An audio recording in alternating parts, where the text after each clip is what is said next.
5 আর এই চিহ্নের নাম কি?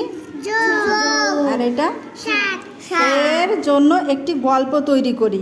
এই যে উপরে যে লেখা অঙ্কগুলো আছে না, ওই রকম করে একটা গল্প তৈরি করতে হবে। তার ভিতরে সংখ্যা থাকবে কত? 5 আর 7। তাহলে বলি যে ওহিদার কাছে 5টি আপেল ছিল। ওহিদার কাছে কয়টি আপেল ছিল? আর ফাহিমের কাছে ফাহিম ওহিদাকে আরও 7টি আপেল দিল। কয়টি দিল? 7টি আপেল দিল। গল্পটা হলো যে ওহিদার কাছে 5টি আপেল ছিল, ফাহিম ওহিদাকে আরও 7টি আপেল দিল।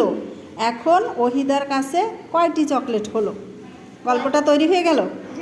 এবার আমরা গল্পটা লিখব। এভাবে আরও গল্প করতে পারো তোমরা। গল্প তৈরি করতে আপেল ছাড়া চকলেট দিয়ে হয়, আম দিয়ে হয়, লিচু দিয়ে হয়, ওহিদা নামের পরিবর্তে অন্য নাম দিয়েও হয়, সাব্বির দিয়ে হয়, শুভশ্রী দিয়ে হয়, তাই না? গল্প যেভাবে ইচ্ছা তৈরি করা যায়। তো কোনটা লিখবো? আপেল দিয়ে না আম দিয়ে না চকলেট দিয়ে? লিচু দিয়ে। এখন ওহিদার কয়টি আপেল হলো? কয়টি আপেল হবে? 12টি। যোগ হবে না বিয়োগ হবে? তোমরা তো সবই পারো।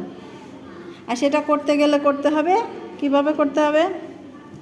এটা অঙ্কের গল্প তৈরি করলেই হয়ে যাবে। তারপরও সমাধানটা করি। ওহিদার ছিল কয়টি? 5টি। আর ফাহিম দিল কয়টি? 6টি। ফাহিম কয়টি আপেল দিল? যোগ হবে না বিয়োগ হবে? মোট হলো, আগে দেখি আপেল 5টা আপেল আইকে দেখি।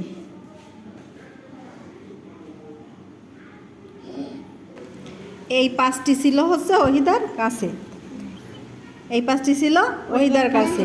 আর এই কয়টা? 1 2 3 4 5 6 7। এই 7টি ছিল কার কাছে? ফাহিমের কাছে। ফাহিম ওহিদাকে কয়টি দিল?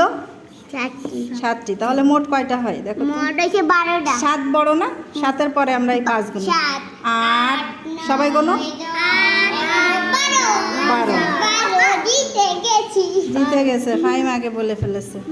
মোট কতটি? 6 কেন? মোট হলো 12টি। অঙ্কের গল্পটা কি হলো? 5 যোগ 7-এর গল্প তৈরি। ওহিদার কাছে 5টি আপেল ছিল, ফাহিম 7টি আপেল দিল। এখন ওহিদার কয়টি আপেল হলো? এই হলো গল্পটা। এরকম গল্প বলতে পারবা আর একটা কেউ তৈরি করে?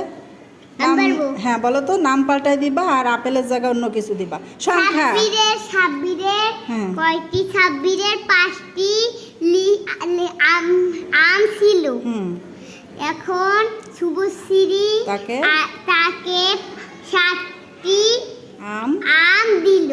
এখন সাব্বিরের কাছে কয়টি আম হলো? সবাই একটা ধন্যবাদ দাও ওকে। অনেক সুন্দর করে একটা গল্প তৈরি করে ফেলছে, তাই না?